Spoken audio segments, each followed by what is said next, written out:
सर्वेभ्यो नमो नमः। जो आज की वीडियो है वो हमारा सैंपल पेपर का पार्ट 7 है। ठीक है। इससे पहले हम 6 पार्ट कर चुके हैं और हर एक पार्ट बेटा आपको वीडियो के एंड में मिलेगा। जैसे हमने फर्स्ट पार्ट बनाया था तो फर्स्ट पार्ट के एंड में ही आपको सेकंड पार्ट मिल जाएगा। जैसे वीडियो खत्म होगी तो आपके स्क्रीन पे आ जाएगा, तो आप उसको क्लिक करके वो वीडियो देख सकते हैं। ठीक है। तो इसी तरीके से आप सारे पार्ट बारी बारी से देख लेना। दूसरी बात बेटा, वीडियो बहुत लेंदी हो रहा है, कारण ये है कि देखिए केवल आंसर बताना होता तो ये वीडियो बहुत शॉर्ट में भी बन जाएगी और मैं बना भी दूंगी, एक वीडियो 1 घंटे की बना दूंगी जिसमें केवल आंसर आपको टिक करने हैं। लेकिन मैं यहाँ पे आपको प्रश्न हल करना सिखा रही हूँ, तो मेरा ये टारगेट है कि आपको प्रश्न हल करना आए। पहली बात ये। दूसरी बात ये, एक तो नियम भी बताऊंगी और दूसरा कुछ ट्रिक भी बता देती हूँ मैं बीच बीच में कि कुछ नहीं समझ आ रहा तो इस तरीके से हल कर दो, क्योंकि पास होना भी जरूरी है बेटा। तो जब पास हो जाओगे तो कोई बात नहीं, अगली बार अगले एग्जाम में ये जो कमी रह गई है पढ़ाई की वो पूरी कर लेना, तो कमी मत छोड़ना। कम से कम ये स्टेप तो आप क्लियर करो। तो चलो अब अभी हम क्या करते हैं, प्रश्न को हल करते हैं। तो 7वां प्रश्न में हम पहुंच गए हैं। सबसे पहले प्रश्न को हमें पढ़ना होता है। तो प्रश्न में लिखा है, अधोलिखित वाक्येषु रेखांकित पदानाम प्रकृति प्रत्यय। प्रकृति और प्रत्यय, प्रकृति क्या होता है बेटा, मूल शब्द। आप समझ सकते हैं प्रकृति से कि ये कहना चाहता है कि मूल शब्द, आपको आसान भाषा में समझाती हूँ मैं। और प्रत्यय आपको पता ही है शब्द के अंत में जुड़ता है, उसको संयोज्य, जोड़कर, विभज्य या अलग करके। अगर जोड़ के दिया है तो अलग कर दो, अलग करके दिया तो जोड़ दो। आपको विकल्प चुन करके लिखना है और केवलम प्रश्न चतुष्टयम, 4 प्रश्न करने हैं 5 में से, यानी कि एक अगर नहीं भी आता तो चल जाएगा। और हर एक प्रश्न 1 नंबर का, यानी कि प्रत्यय जो है वो 4 नंबर के आपके पेपर में आ रहे हैं। ये क्लियर हो गया होगा। चलो आगे बढ़ते हैं। पहला वाक्य देखते हैं, किम कुपिता एवं भणति। तो यहाँ पे शब्द दिया है कुपिता। क्या शब्द दिया है, कुपिता। लगभग सारे प्रत्यय जो सिलेबस में है ना उनका एग्जाम्पल यहाँ पे दिया गया है। केवल आप ये वीडियो भी देखेंगे तो भी आपका पूरे चांस है कि प्रत्यय का प्रश्न जो है वो ठीक हो जाएगा। अब इसमें आपको क्या करना है, इसमें आपको देखना है कुपिता शब्द, और कुपिता में ऑप्शन देख लीजिए पहले। तो ये क्या कहना चाहता है, कुपिता प्लस टाप, कुपित प्लस टाप, कुपित प्लस गीप और कुपित प्लस इक। तो आपके सिलेबस में टाप प्रत्यय, सारे प्रत्यय मैं एग्जाम्पल के साथ ही नंबर से कराती जा रही हूँ। टाप प्रत्यय लगता है बेटा स्त्रीलिंग में। स्त्रीलिंग यानी कि किसी भी शब्द को अगर स्त्रीलिंग बनाना है तो आप टाप प्रत्यय का इस्तेमाल करते हैं। तो टाप प्रत्यय है, जुड़ता क्या है टाप का, आ। ये दिमाग में बैठा लो, जुड़ता क्या है, आ। तो शब्द के अंत में जब आप आ देखो, केवल आ पे मत जाना, आगे एक एग्जाम्पल और आ रहा है उससे समझाऊंगी। लेकिन स्त्रीलिंग शब्द से आप समझ सकते हैं, अंत में जैसे आ की मात्रा अगर दी गई है तो आप उसमें टाप प्रत्यय का ऑप्शन चुन सकते हैं। तो यहाँ पे देखिए टाप किस किस में है, 2 में है। तो गै और गै, गै और घै तो आपके गलत हो ही गए, गै और घै तो गलत है ही। अब टाप 2 में दिया है। अब देखिए आप, कुपिता प्लस टाप, बेटा अगर कुपिता ऑलरेडी ऐसा होता तो फिर टाप की जरूरत क्या थी। तो ये आपका ऑप्शन गलत हो गया। सही आपका ऑप्शन होगा कुपित प्लस टाप। ठीक है, क्योंकि तय पे आ की मात्रा आपको लगानी है जो कि टाप से आएगी। अब बेटा सबसे इंपॉर्टेंट बात जो आपको नोट करनी है ना, गड़बड़ कहाँ होती है। अब यहाँ पे तो ऑप्शन में ठीक है टाप टाप गी पीक दे दिया, अगर आपके ऑप्शन में दिया रहता आ तो पूरे चांस है कि आप कुपित प्लस आ लिखा होता तो आप आ वाला ऑप्शन टिक करके आते, क्योंकि आपको तो अंत में आ की मात्रा दिख रही है। अब इसमें क्या नोट करना है बेटा, प्रत्यय का नाम है टाप और जुड़ता है आ। अब इम्पोर्टेंट क्या कहा है कि जब आप शब्द बनाओगे तो आ की मात्रा जोड़ो, और जैसे ही शब्द को अगर तोड़ना है, प्रत्यय को अलग करना है, तो जैसे ही आप अलग करोगे तो अलग करते टाइम प्रॉपर टाप लिखना है आपको। जैसे यहाँ पे टाप अलग करके टाप लिखा, आ तो नहीं लिखा ना। अगर ऑप्शन में आ वाला ऑप्शन होता ना तो आपको वो नहीं करना था, वो गलत है, ये आपको भ्रम में डालेगा। चलो आगे बढ़ते हैं, अगला वाक्य करते हैं, बुद्धि प्लस मतुप सा भयात विमुक्ता। तो यहाँ पे लिखा है बुद्धि प्लस मतुप, मतुप प्रत्यय यहाँ पे दिया है। तो चलिए मतुप प्रत्यय को थोड़ा सा समझ लेते हैं। मतुप प्रत्यय जो होता है ना बेटा आपका, उसमें मान या वान, मति या वति जुड़ता है। मति या वति कैसे, जैसे टाप का आ जुड़ा था ना उसी तरीके से मतुप का मान या वान, मति या वति जुड़ता है। समझ गए आप। अब मेन क्या है, जो मान है ना, मान मैक्सिमम टाइम मान जुड़ता है, कम में वान जुड़ता है। तो वो जुड़ेगा पुल्लिंग में, और जो मति होगा वो किस में जुड़ेगा, स्त्रीलिंग में। मति या वति जुड़ेगा स्त्रीलिंग में। अब आपको कैसे पता लगेगा, अब मन में आ रहा है ना। तो देखिए चलो आगे बढ़ते हैं। अब ये वाला जो है ना प्रत्यय, स्त्रीलिंग पुल्लिंग चुनने वाला, इसमें तो थोड़ा सा दिमाग लगाना पड़ेगा, समझना पड़ेगा। तो यहाँ पे लिखा है बुद्धि प्लस मतु सा भयात विमुक्ता। अब देखो यहाँ पे लिखा सा मतलब वह, और ये सा आया है स्त्रीलिंग के लिए। तो आपको जब भी रिक्त स्थान यहाँ पे दिया, शब्द यहाँ पे दिया, उसका पहला वाला यहाँ पे हो सकता था। ठीक ठीक है, ये सा यहाँ पे भी लिखा हो सकता था। तो आपको क्या करना है, यहाँ पे जो शब्द दिया है ना, उसके पहले वाला अक्षर देखो और उसके तुरंत बाद वाला अक्षर देखो। ये जो अक्षर होगा ना, वो आपको या तो स्त्रीलिंग में मिलेगा या पुल्लिंग में मिलेगा। अगर पुल्लिंग में है तो मान जोड़ दो, अगर स्त्रीलिंग में है तो मति जोड़ दो। यानी कि आपको ये जो शब्द होगा ना, इसके पहले वाला और बाद वाला शब्द देखना है, और पहले या बाद वाला शब्द स्त्रीलिंग पुल्लिंग में जो भी है उसके अनुसार आपको ऑप्शन टिक करना है। तो यहाँ पे सा जो है ना, सा का अर्थ है वह, ये सह, सह का स्त्रीलिंग है, सह मतलब वह, लड़के के लिए, पुल्लिंग के लिए, सा मतलब स्त्रीलिंग के लिए। तो यहाँ पे सा आया, यानी कि आपको स्त्रीलिंग वाला ऑप्शन टिक करना है। तो बुद्धिवान गलत है, बुद्धिमान है गलत है, बुद्धिमान गलत है, तो यहाँ पे जुड़ेगा बुद्धिमती, क्योंकि स्त्रीलिंग में जुड़ता है मति या वति। ठीक है, समझ में आ रहा होगा मुझे लग रहा है। मैं प्रत्यय, तो ये वीडियो देखने के बाद ही शायद आपका प्रत्यय का प्रश्न गलत होगा ही नहीं। तो चलिए आगे बढ़ते हैं, तीसरा वाक्य करते हैं। तीसरे वाक्य में लिखा तदेव सम प्लस त्व कथ्यते। तो यहाँ पे क्या लिखा है, गहरे काले अक्षर में आपका दिख रहा है सम प्लस त्व, तो ये आ गया त्व प्रत्यय। तो इस प्रत्यय को भी डिटेल में समझ लेते हैं। मैं ट्रिक भी बता रही हूँ और नियम भी बता रही हूँ, वीडियो को ध्यान से देखना।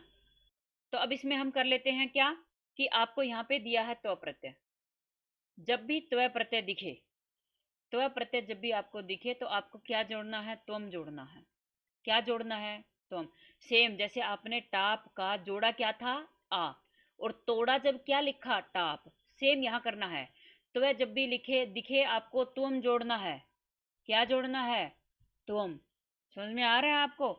अब मैं है ना इसको, ऑप्शन को कभी कभी है ना एक दो ऑप्शन एक जैसे आ जाते हैं, तो आपको किस तरीके से हल करना है और क्या गलती होने के चांस रहते हैं वो मैं आपको समझाऊंगी यहाँ पे, क्योंकि यहाँ पे दे रखा है।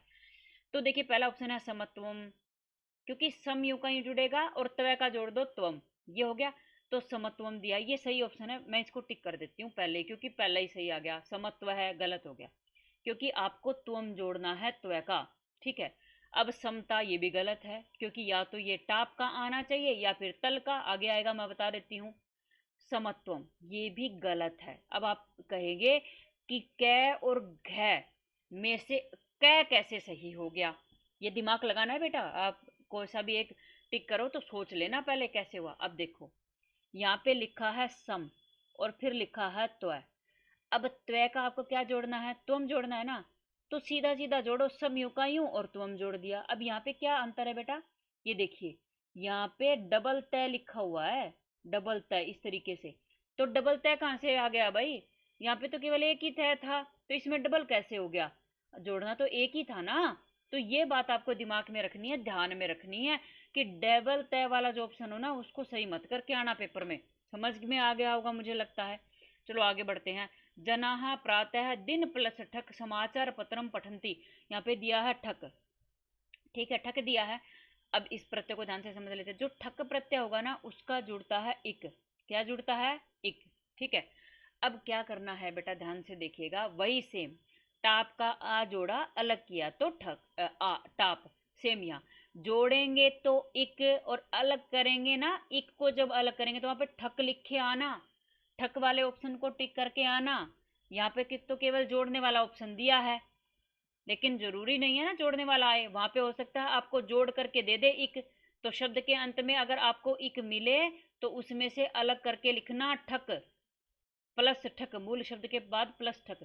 तो अब यहाँ पे लिखा दिन प्लस ठक, आपको इसमें क्या जोड़ना है, इक जोड़ना है। ठीक है। अब क्या लिखा, जनाः प्रातः दिन प्लस ठक समाचार पत्रम पठंती। अब यहाँ पे लिखा है समाचार पत्रम। ठीक है। जो बाद वाला शब्द आता है ना उस पर बहुत कुछ डिपेंड करता है। ये क्या है, नपुंसकलिंग शब्द है। समझ में आ रहा है आपको? अब क्या करना है, जब आप ये प्रत्यय जोड़ोगे ना तो इस शब्द को भी नपुंसकलिंग बनाओगे, जैसे हमने टाप प्रत्यय वाला बनाया था। टाप प्रत्यय वाला हमने बनाया था ना स्त्रीलिंग, हमें बनाना पड़ा उसी तरीके से। नहीं, मतु प्रत्यय वाला बनाया था, बुद्धिमती वाला।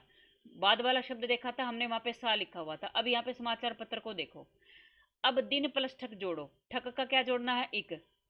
अब देखिए शब्द दिए हैं, दैनिक है, दैनिकी, दैनिकम, दैनिकहा। अब कैसे समझ में आएगा? इक तो सब में जोड़ के दे दिया। अब इस यहाँ पे अंतर ये कर दिया, इसमें विसर्ग लगा दिया, इसमें ई की मात्रा लगा दी, इसमें अम लगा दिया और इसमें आहा लगा दिया। अब सही ऑप्शन क्या होगा? सही ऑप्शन होगा आपका ग। क्यों? क्योंकि इसके बाद वाला शब्द जो है ना, समाचार पत्रम द्वितीय है, अम लिखा है यहाँ पे, पत्रम में अम लगा हुआ है, तो दैनिकम वाला ऑप्शन आपका सही होगा। तो अगर थोड़ा भी डाउट हो ना, सब एक जैसे से लगे, तो फिर उसके बाद वाला शब्द देख लेना, जैसे मतुप में देख लेना, इसमें समाचार पत्र में देख लेना। त्व में देखने की जरूरत नहीं पड़ेगी, पता ही है तुम जुड़ता है। टाप में देखने की जरूरत नहीं पड़ेगी, क्योंकि पता है आई जुड़ना है। ठीक है, तो उसके क्योंकि वो बनाता ही स्त्रीलिंग है, बनाता ही स्त्रीलिंग है, तो आपको लिंग चेक करने की जरूरत ही नहीं है। मतुप और ठक में चेक कर लेना, जरूर कर लेना इस बात वाले शब्द को। तो नपुंसक लिंग था तो यहाँ पे नपुंसक लिंग। क्यों? क्योंकि जो समाचार पत्र है ना बेटा, वो दैनिक है। दैनिक मतलब डेली वाला।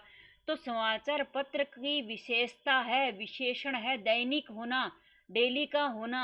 विशेषण क्या होता है? किसी की विशेषता बताए। तो जो शब्द होता है उसके विशेषण में भी वही विभक्ति लगती है। तो मैं नियम भी बता रही हूँ और मैं ट्रिक भी बता रही हूँ। हम देखते ही हम वाला ऑप्शन टिक कर देना। चलो आगे बढ़ते हैं, पांचवा वाक्य कर लेते हैं। संपत्तौ विपत्तौ च महताम एक रूपता। यहाँ पे क्या करना है? एक रूपता। अब ये तो आपको टाप के जैसा दिख रहा होगा ना, टाप के जैसा दिख रहा होगा। अब आपको क्या करना है, इसको ध्यान से समझना। अब टाप और तल प्रत्यय में गड़बड़ होएगी। यहाँ पे लिखा है ता, यहाँ पे है तल प्रत्यय। पहले तो ये समझ लो, तल प्रत्यय जो होता है उसका जुड़ता है ता। समझ में आ गया? तल का क्या जुड़ता है? ता। तो जोड़ोगे ता, अलग करोगे तल। जैसे यहाँ पे ता आपने देखा, ता को देखते ही तल ऑप्शन टिक टिक कर दो। अब देखो चार ऑप्शन है, एक रूप प्लस अथवा, ये गलत हो गया क्योंकि ता तो हमें तल से मिलना है। ये इसमें तल दिया है तो ये ऑप्शन सही है। इसमें टाप दिया है, अब ये डाउट है, इसको छोड़ो एक बार। और यहाँ पे दिया एक रूप प्लस ता, देखिए आपको कंफ्यूज करने के लिए सीधा ता लिख दिया यहाँ पे। तो ये ता वाला ऑप्शन टिक मत करके आना, आप करना तल वाला ऑप्शन टिक। एक तो ये हो गया। ठीक है, अब देखिए, अब ये जो दो ऑप्शन है ना, आपको इसमें डाउट हो रहा होगा कि कैसे टाप करें कि तल करें। तो ये आप ये क्या नोट करेंगे यहाँ पे, ये होता है भावना। तल प्रत्यय जो होता है ना, वो भाववाचक संज्ञा में ज्यादातर आता है।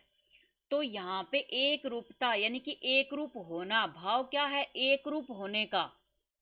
ठीक है, सिमिलरिटी एक तरह से हो गया। ठीक है, तो ये भाववाचक संज्ञा यहाँ पे मिलेगी। जैसे महत्ता, महत्ता क्या है? गुण है ना, कि महान होने का गुण है। गुण आ गया उसमें। अगर कोई गुण यहाँ पे दिया हो, भाव अगर यहाँ पे कोई गुण अगर यहाँ पे दिया हो, ठीक है, गुण में बुराई भी हो सकती है, केवल गुण में अच्छाई पे मत जाना, तो आप तल ऑप्शन टिक करेंगे। समझ में आ गया? और अगर प्रॉपर स्त्रीलिंग शब्द हो तो आप किसको टिक करेंगे? तो आप टाप को टिक करेंगे। अब यहाँ पे एक दिक्कत हो रही है कि कुपिता जो है ना, उसमें भी तो गुस्सा होने का भाव है, ये समझ रहे होंगे ना। तो यहाँ पे देखिए, यहाँ पे लिखा है संपत्तौ विपत्तौ च, संपत्ति और विपत्ति में महताम एक रूपता। यहाँ पे फीलिंग की बात हो रही है। ठीक है, गुण की बात हो रही है यहाँ पे। तो वाक्य को भी अच्छे से समझ सकते हैं आप। समझ में आ गया? तो वाक्य को देख करके भी आपको बहुत सारी चीजें अच्छे से समझ में आ जाएंगी। और वैसे भी पहला वाला जो ऑप्शन है ना बेटा, उसमें देखिए आप, उसमें तल नहीं दिया हुआ, तल नहीं दिया हुआ, तो आपको ऑप्शन टाप टिक करना आसान हो जाएगा। तो देखिए, या तो केवल टाप लिखा मिले या केवल तल लिखा मिले, तो दोनों में से एक होगा, फिर तो करना ही आसान है।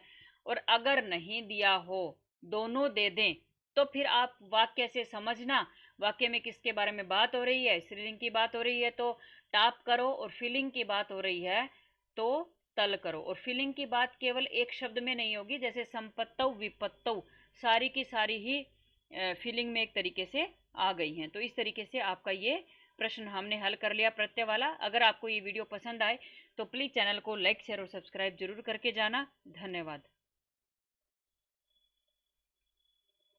6 वीडियो